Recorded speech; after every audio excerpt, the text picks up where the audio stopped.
નમસ્કાર વિદ્યાર્થી મિત્રો, આજે આપણે સંસ્કૃત વિષય ભણીશું ધોરણ 7।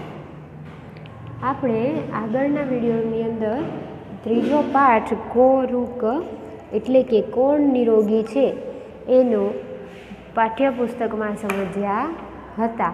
તો હવે આપણે આ વિડીયોમાં એના સ્વાધ્યાય પોથીના પ્રશ્નોને જવાબને સારી રીતે સમજીશું। તો એ શરૂઆત કરતાં પહેલાં આપણે જે પાઠનું ભાષાંતર જે છે એનું ફરીથી એકવાર રિવિઝન કરી લઈએ એટલે આપણને યાદ રહી જાય કે પાઠની અંદર શું છે। સૌથી પહેલો પેરેગ્રાફ હતો એની અંદર એવું હતું કે એક પક્ષી હોય છે અને એ આકાશમાં અહીંયાથી ત્યાં ઉડતું હોય છે। તે વારંવાર એક જ શબ્દ બોલતું હોય છે, કો રૂક એમ। એનો અર્થ એવો થાય કે કોણ નિરોગી છે, કોણ નિરોગી છે। નિરોગી એટલે રોગરહિત। અને પછી એ પક્ષી જે છે એ દ્વારે દ્વારે ફરે છે, બધા લોકોના ઘરે ઘરે જાય છે અને એક જ પ્રશ્ન પૂછે છે। લોકો એની મજાક કરે છે, કોઈ એને જવાબ આપતું નથી અને પક્ષી જે છે એ નિરાશ થઈ જાય છે। એ પક્ષી વનમાં જાય છે અને ઝાડ ઉપર બેસે છે। પછી ઝાડની નીચે વૈદ્ય ઋષિ વાઘભટ બેસેલા હોય છે। એ પક્ષી ફરીથી ઝાડ પર બેસીને બોલે છે, કો રૂક એમ, એટલે કે કોણ નિરોગી છે, કોણ નિરોગી છે। અને જે આ વાઘભટ ઋષિ હોય છે એ સાંભળી જાય છે અને એ ઋષિ એને જવાબ આપે છે કે જે હિતકારી ભોજન કરનાર, અલ્પ પ્રમાણમાં ભોજન કરનાર, ઋતુ અનુસાર ભોજન કરનાર એવું એને કહે છે। એનો અર્થ એવો થાય છે કે જે હિતકારી ભોજન કરે છે, જે અલ્પ પ્રમાણમાં ભોજન કરે છે એટલે કે થોડું ઓછું ભોજન કરે છે અને જે ઋતુ અનુસાર ભોજન કરે છે તે જ નિરોગી રહે છે।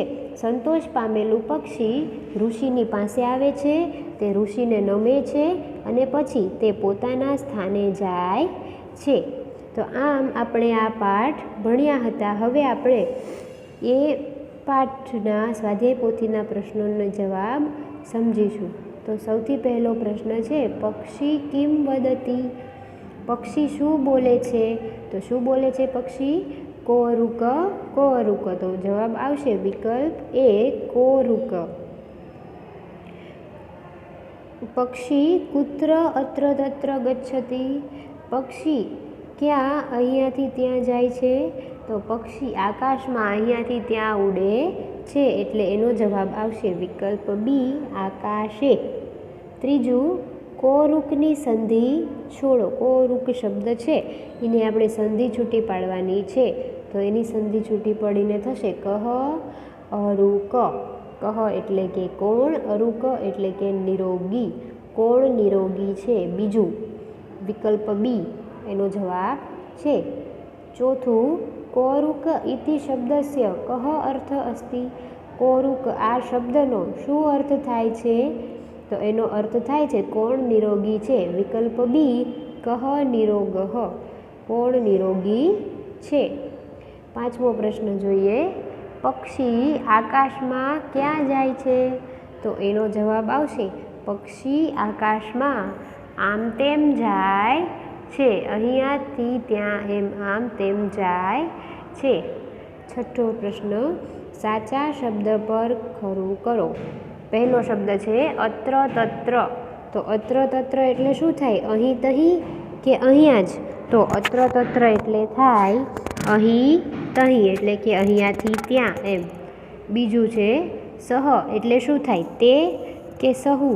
તો સહ એટલે શું થાય? તે થાય। સાતમું જોઈએ, સહ ખાલી જગ્યા વદતી કો રૂક। તો અહીંયા જવાબમાં આવશે સહ એટલે કે તે, પુનઃ એટલે કે વારંવાર, વદતી એટલે કે બોલે છે। શું બોલે છે વારંવાર? કો રૂક એટલે કે કોણ નિરોગી છે। આઠમું, સહ આકાશે ખાલી જગ્યા ગચ્છતિ। તે આકાશમાં ક્યાં જાય છે? અત્ર તત્ર એટલે કે અહીં તહીં જાય છે। નવમું જોઈએ, સહ વને અત્ર તત્ર ગચ્છતિ। સાચું કે ખોટું? તે વનમાં અહીંયાથી ત્યાં જાય છે, તો એ ખોટું છે કારણ કે તે વનમાં નહીં પણ આકાશમાં અહીંયાથી ત્યાં જાય છે. વનમાં જઈને તો એ પક્ષી ઝાડ ઉપર બેસી જાય છે. 10મું, પક્ષી વારંવાર શું બોલે છે? તો એનો જવાબ આવશે પક્ષી વારંવાર કોણ નિરોગી છે, કોણ નિરોગી છે એવું બોલે છે. 12મું, પક્ષી કુત્ર અટતી, એટલે પક્ષી ક્યાં જાય છે, ક્યાં ફરે છે? તો પક્ષી દ્વારે દ્વારે ફરે છે. તો આમાં જવાબમાં આવશે દ્વારમ દ્વારમ, દ્વારે દ્વારે. 13મું જોઈએ, કહ વનમ અટતી, કોણ વનમાં ફરે છે, કોણ વનમાં ઉડે છે? પક્ષી. વિકલ્પ બી પક્ષી. 14મું, જનાહા કિમ કુર્વંતી, લોકો શું કરે છે? એ પક્ષી દ્વારે દ્વારે જાય છે તો લોકો શું કરે છે? એની મજાક ઉડાવે છે ને, તો એના પર હસે છે. તો અહીંયા આવશે જવાબ વિકલ્પ એ હાસહ. 15મું, કહ નિરાશઃ ભવતી, કોણ નિરાશ થઈ જાય છે? તો એનો જવાબ આવશે વિકલ્પ એ પક્ષી. 16મું, કોપી કિમ ન દદાતી, એટલે કોઈ પણ શું નથી આપતું? તો કોઈ પણ ઉત્તર આપતું નથી. તો એનો જવાબ આવશે વિકલ્પ ડી ઉત્તરમ. 17મો પ્રશ્ન છે,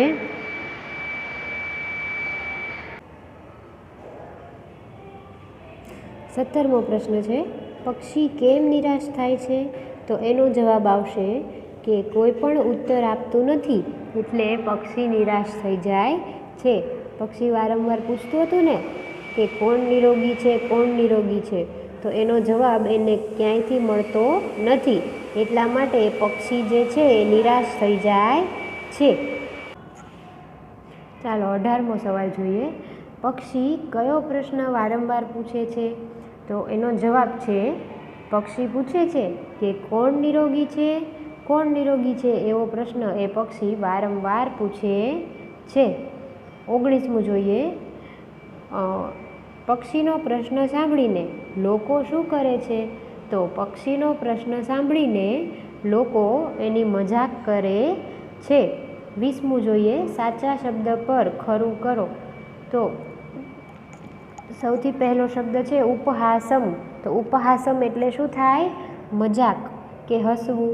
તો ઉપહાસમ એટલે થાય મજાક. પુનઃ પુનઃ એટલે શું થાય? વારે વારે. ત્રીજું છે અટતી. તો અટતી એટલે શું થાય? અટકે છે કે ભટકે છે? તો અટતી એટલે ભટકે છે, ફરે છે. 21મું જોઈએ, જના ખાલી જગ્યા કુર્વંતી, લોકો ખાલી જગ્યા કરે છે. લોકો એ પક્ષીની શું કરે છે? મજાક કરે છે ને, તો અહીંયા એવું થશે જનાહા ઉપહાસમ કુર્વંતી. 22મું, પક્ષી નિરાશઃ ભવતી, અહીંયા નિરાશની જગ્યાએ ખાલી જગ્યા આપવામાં આવી છે. પક્ષી શું થઈ જાય છે? તો પક્ષી નિરાશ થઈ જાય છે. 23મું, ખાલી જગ્યા અપી ઉત્તરમ ન દદાતી. તો એની અંદર જવાબ આવશે કહ અપી ઉત્તરમ ન દદાતી, ન વદતી, એટલે કોઈ પણ જવાબ આપતું નથી, કોઈ પણ જવાબ બોલતું નથી. 24મું, પક્ષી ગૃહે ગૃહે અટતી, સાચું કે ખોટું? પક્ષી ઘરે ઘરે ફરે છે. ગૃહે ગૃહેની બદલે આપણને અહીંયા દ્વારે દ્વારે શબ્દ આપેલો છે એટલે આ વાક્ય કેવું થશે? ખોટું થશે. 25મું, પક્ષી એકમ પ્રશ્નમ પૂછતી, પક્ષી એક પ્રશ્ન પૂછે છે. એકમ પ્રશ્નમ પૂછતી, પક્ષી એકવાર જ પ્રશ્ન નથી પૂછતું, વારે વારે પૂછે છે એટલે આ વાક્ય કેવું થશે? ખોટું. 26મું, બાલાહા ઉપહાસમ કુર્વંતી, એટલે કે બાળકો મજાક ઉડાવે છે. પણ આ વાક્ય પણ કેવું થશે? ખોટું થશે, કારણ કે પક્ષીની બાળકો મજાક નથી ઉડાવતા, લોકો મજાક ઉડાવે છે. 27મું, પક્ષી આનંદમ અનુભવતી, પક્ષી આનંદ અનુભવે છે. આ વાક્ય પણ खोटू छे। 28मो प्रश्न, वाघभट्ट शुं सांभळे छे? तो वाघभट्ट कोण निरोगी छे एवुं सांभळे छे। 29मो प्रश्न, वाघभट्ट शुं करे छे? तो वाघभट्ट वृक्ष नीचे बैठा छे। वाघभट्ट ए पेला ऋषिनुं नाम छे। 30मो प्रश्न, पक्षी फरीथी शुं बोले छे? पक्षी फरीथी बोले छे के कोण निरोगी छे। 31मो प्रश्न, पक्षी वनमां जईने शुं करे छे? तो पक्षी वनमां जईने वृक्ष उपर बेसे छे। सौथी पहेला पक्षी बधाना घरे घरे जईने पूछतुं हतुं, हवे ए वनमां जाय छे अने वृक्ष उपर बेसे छे। 32मो प्रश्न, वृक्षनी नीचे कोण छे? तो पक्षी जे वृक्ष उपर बेसे छे ए वृक्षनी नीचे वैद्य ऋषि वाघभट्ट छे। 33मु, पक्षी वने कुत्र उपविश्यति? पक्षी वनमा क्या बेसे छे? वृक्ष उपर बेसे छे ने, तो आनो जवाब आवशे विकल्प सी, वृक्षे। 34मु, वृक्षस्य अधः कः अस्ति? वृक्षनी नीचे कोण होय छे? तो ऋषि वाघभट्ट होय छे एटले विकल्प ए एनो जवाब छे वाघभट्टः। 35मु, वाघभट्टः किं शृणोति? वाघभट्ट शुं सांभळे छे? पक्षी बोले छे सांभळे छे ने, तो ए पक्षी शुं बोले छे? कोरुक, एटले जवाब आवशे विकल्प डी। 36मु, साचा शब्द पर खरुं करो। सौथी पहेलो शब्द छे अधः, एटले शुं थाय? नीचे के अडधे? तो अधः एटले शुं थाय? नीचे। 37मु, वृक्षस्य खाली जग्या वैद्यर्षि अस्ति। वृक्षने क्या ऋषि बैठा हता? वृक्षनी नीचे, एटले नीचे माटे कयो शब्द छे संस्कृतमां? अधः, एटले जवाब आवशे अधः। 38मु, पक्षी वने वृक्षस्य अधः उपविश्यति। साचुं के खोटुं? पक्षी वनमा वृक्षनी नीचे बैठुं हतुं, ए वाक्य खोटुं छे, कारण के पक्षी वनमा वृक्षनी उपर बैठुं हतुं, वृक्षनी नीचे तो ऋषि हता। 39मु, वाघभट्टः वैद्यर्षिः अस्ति। अहींया वैद्यर्षिनी जग्याए खाली जग्या आवे के वाघभट्ट ए कोण हता? तो ए वैद्य ऋषि हता। 40मु, वृक्षस्य उपरि वैद्यर्षि अस्ति। साचुं के खोटुं? अहींया एवुं वृक्षस्य उपरि एटले के वृक्षनी उपर वैद्य ऋषि हता, खरुं के खोटुं? ए केवुं छे? खोटुं छे, कारण के ऋषि तो वृक्षनी नीचे बैठा हता। 41मु, संतुष्टः पक्षी कुत्र आगच्छति? संतोष पामेलो पक्षी क्या आवी गयुं?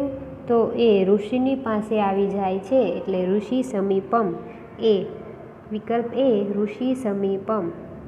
42मु, कः स्वस्थानं गच्छति? कोण पोतानी जग्याए पोताना स्थाने जाय छे? पक्षी पोताना स्थाने जाय छे, विकल्प सी, पक्षी। 43मु, कः वाघभट्टं नमति? कोण वाघभट्ट ऋषिने नमे छे? कोण नमे छे? पक्षी नमे छे, एटले जवाब आवशे विकल्प ए। 44मु, पक्षी खाली जग्या नमति। पक्षी कोने नमे छे? ऋषिने नमे छे, एटले अहींया जवाब आवशे ऋषि, विकल्प ए ऋषि। 45मु, पक्षी खाली जग्या उपविश्यति। पक्षी क्या बेसे छे? वृक्षे उपविश्यति, वृक्ष पर बेसे छे। वृक्षे एटले के वृक्षनी उपर, एटले अधः, अने अधः एटले नीचे, याद राखजो। आमां आवशे विकल्प सी, वृक्षे। 46मु, पक्षी कोने नमन करे छे? तो एनो जवाब आवशे पक्षी ऋषि वाघभट्टने नमन करे छे। 47मु, ऋतभूक एटले शुं? तो ऋतभूक एटले शुं थाय? ऋतु अनुसार भोजन करनार। 48मु, हितभूक एटले शुं? तो हितभूक एटले हितकारी भोजन करनार। 49मु, ખાવા પીવામાં બેદરકાર રહેવાથી શું થાય છે? તો એનો જવાબ આવશે ખાવા પીવામાં બેદરકાર રહેવાથી બીમાર પડાય છે. 50મું કોણ સંતોષ પામે છે? તો એનો જવાબ આવશે પક્ષી સંતોષ પામે છે. પક્ષી ક્યારે સંતોષ પામે છે? જ્યારે એને બધા સવાલોના જવાબ મળી જાય છે ત્યારે એ પક્ષી સંતોષ પામે છે. 51મો પ્રશ્ન, ઋષિને નમન કરી પક્ષી શું કરે છે? તો એનો જવાબ આવશે ઋષિને નમન કરીને પક્ષી પોતાના સ્થાને જાય છે. જ્યારે પક્ષીને પોતાના પ્રશ્નનો જવાબ ઋષિ પાસેથી મળી જાય છે ત્યારે પક્ષી ઋષિની પાસે જાય છે અને ઋષિને નમન કરે છે અને પછી પોતાના સ્થાને જતું રહે છે, પોતાની જગ્યા પર જતું રહે છે. 52મું ઋષિ શું કહે છે? તો ઋષિ શું કહે છે કે હિતકારી ભોજન કરનાર, અલ્પ પ્રમાણમાં ભોજન કરનાર અને ઋતુ અનુસાર ભોજન કરનાર જે છે એ લોકો નિરોગી રહે છે. 53મું સાચા શબ્દ પર ખરું કરો. અહીંયા શબ્દ આપેલો છે પહેલો અનંતરમ. તો અનંતરમ એટલે શું થાય? અંતર કે પછી? અનંતરમ એટલે થાય પછી. બીજું છે ઋતભૂક. તો ઋતભૂક એટલે શું થાય? યોગ્ય માત્રામાં ભોજન કે ઋતુ અનુસાર ભોજન? તો ઋતભૂક એટલે કે ઋતુ અનુસાર ભોજન. 54મું સંતુષ્ટ પક્ષી ઋષિ સમીપમ આગચ્છતિ. સંતોષ પામેલું પક્ષી એ ઋષિની પાસે આવી જાય છે. ખાલી જગ્યામાં આવશે સંતુષ્ટ.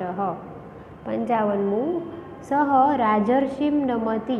તે રાજ ઋષિને નમે છે. અહીંયા તે એટલે કોણ આવશે? પક્ષી. એ વાક્ય કેવું છે? ખોટું, કારણ કે એ પક્ષી વૈદ્ય ઋષિને નમે છે.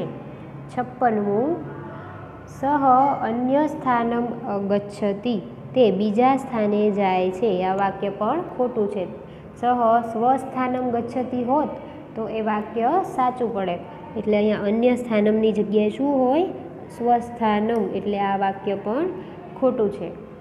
57મો પ્રશ્ન, નીચેના વાક્યોનું સંસ્કૃત કરો. આ વાક્યોને સંસ્કૃતમાં લખવાના છે. પહેલું વાક્ય છે એક પક્ષી છે.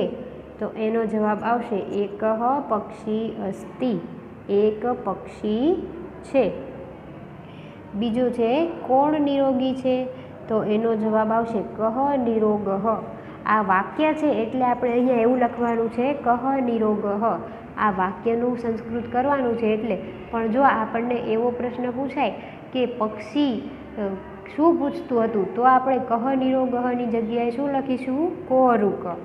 ઓકે. ત્રીજું છે પક્ષી નિરાશ થાય છે. તો એનું સંસ્કૃત એવું થશે કે પક્ષી નિરાશઃ ભવતિ. પક્ષી નિરાશ થાય છે.